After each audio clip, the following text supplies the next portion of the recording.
You're watching Cartel TV and I'm Simone. Oh, I love when they give us an awesome car to review.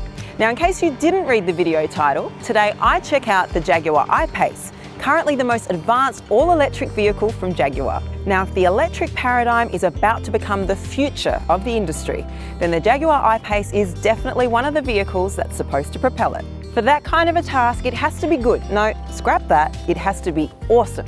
So let's see if it is. On the design front, well, it's definitely modern. We're used to electric cars being quirky, and the I-Pace is a bit in that direction as well. The front is very nice and similar to other Jaguar models. It has this beautiful Jaguar grille and cool headlights, together with stylish air intakes, which are obviously added for styling purposes, since there's no engine inside. Now, I want to draw your attention to one pretty big difference, and that's the bonnet. Unlike most other Jaguars, this one is very small. This is the reason why an SUV with a length of under 4.7 metres has so much space on the inside and a wheelbase of almost 3 metres. The side is okay too, but the rear section of the side is elevated for some reason. You know, I have a feeling the Prius made all EV designers think this is a necessity. Maybe they did it to make the windows sleeker and that was a success, but the sheet metal is just too bulky. The rear is stylish and beautiful if you look straight at it, but skew the angle just a bit and it looks, once again, too bulky. But there is a practical reason why this is so. So air comes under the bonnet here, comes up toward the windscreen through this hole here, flies up over the roof and down the rear window for a sudden drop. All this improves aerodynamics and it's a good idea, so factor that into the looks and the whole thing seems a lot better. I mean, let's face it, you don't want to buy a revolutionary all-electric Jag SUV and blend in. The I-Pace as a whole is definitely a stylish and modern creation with a few areas for improvement, I'd say. But that's just a personal opinion. What's not a personal opinion is the performance, and that starts with the motors. There are 2 electric motors that combined power all 4 wheels, and that combined power reaches 294 kilowatts and 696 newton meters of torque. It reaches 104.8 seconds and tops out at an electronically limited 200 kilometers per hour. The official range is 470 kilometers. However, it varies greatly depending on the weather. The colder it is, the lower the range, and it can go close to 300 kilometers. Thank goodness we're in Australia. Also, usually when I talk about the engine, I like to actually show you the engine. But because we don't have one, I'll just show you the added space where we keep the charging cables. So that's not what we're used to from internal combustion vehicles, but also more than most people will ever need between 2 chargers. The battery can charge on a fast charger to 80% in 85 minutes with a 50 kilowatt charger, or in 45 minutes with a 100 kilowatt charger. That's pretty good. The bad news is that regular slow chargers take an impractically long time to charge. The fastest such option is a home charger that you need to install, and that works at 7.4 kilowatts and it takes 13 hours to charge. The 3.4 kilowatt version takes 27 hours and the regular home charger takes pretty much forever. We tested out the regular home charger where we had a 40% charge battery with 140 kilometers displayed range. We left the car on charge using a regular 220 volt charger. After 18 hours and 26 minutes of charging, I ended up with 76% charge and a range of 253 kilometers. That's also about 6 hours for 12% or 37 kilometer range. Not great. So, fast chargers are a necessity if you plan to drive the I-Pace on a daily basis. You can get one installed at your house for around $1,500. The spec sheets don't do justice to the way the I-Pace drives. Don't get me wrong, 294 kilowatts and 696 newton meters of torque is definitely plenty for any vehicle, but the way it feels behind the wheel is simply a lot more. First of all, the push is everlasting. You floor the pedal and, without any interruptions, you're glued to the seat for as long as the pedal is floored. There are 3 reasons for this. Firstly, there's a respectable spec sheet. There's a lot of power and it shows. Secondly, as you'd expect, there are no multiple gear ratios to go through. Lastly, a great motivator for people to start loving electric powertrains is the instant torque delivery. Electric motors have full torque at all times, regardless of the revs. Literally, it doesn't matter if you're standing still or driving at a constant speed.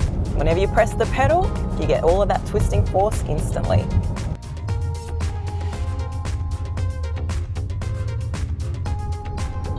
Don't get me wrong, I love the power build-up of supercars. I love the cutting gear changes and fine-tuning the throttle input to have it in just the right revs, but the continual surge of powerful electric motors is definitely something I could get used to. Even electric car cynics won't be able to contain the rush and smile of accelerating in this electric Jag. Now, most people won't floor their cars every time they set off, so lightning fast acceleration from standstill isn't everyone's priority for everyday driving, but overtaking is. And in this electric-powered feline, it's so incredibly effortless. You don't need to anticipate anything. It's all right there the moment you press the pedal. Now, I still love my beastly V8s, but you really have to try overtaking in this car before you complain that electric cars are for hippies only. It's amazing. As you can see, I'm pretty thrilled with its acceleration. But there's more to driving than that. Despite being a compact luxury SUV, the I-Pace weighs 2,133 kilograms and about 600 kilograms of it comes from the batteries. That's a lot, and it shows. If the weight is good for one thing, it's that planted feel. The battery is very low on the floor, which also means the centre of gravity is very low. And the suspension is solid with minimal body roll. It takes a lot to upset a vehicle of such weight, and despite the kilograms, it feels solid and predictable. Much of it comes from the independent torque control between the front and rear wheels. Having two motors, one on each end, allows great control in the power delivery depending on the driving conditions. Speaking of which, it does sound like this is a very good setup for slippery off-road conditions. Of course it is. Now, even though the I-Pace is not intended for use as an off-road vehicle, it's still pretty capable. One of the most difficult things for most people to get used to will be how quiet it is, and particularly during spirited driving. I think that this will be something that the more we drive EVs, the more we'll get used to it, and we'll focus on the feel and the push rather than the noises we've grown accustomed to. I have to say that Jaguar have actually tried to appease some of our traditional expectations. In the dynamic mode, there's pretty good artificial sound when you press the pedal. Well, pretty good for an EV. The I-Pace will spend most of its life gliding on motorways or in the city, and it's amazing for that.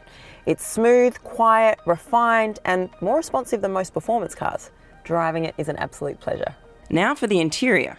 This is part of the I-Pace that looks futuristic while maintaining simple elegance. Just sitting here, because of the glass roof and the big windows and the white leather, it's so bright and it feels like you're sitting in open space. But it's all still sophisticated and elegant enough so it doesn't just look like some futuristic toy.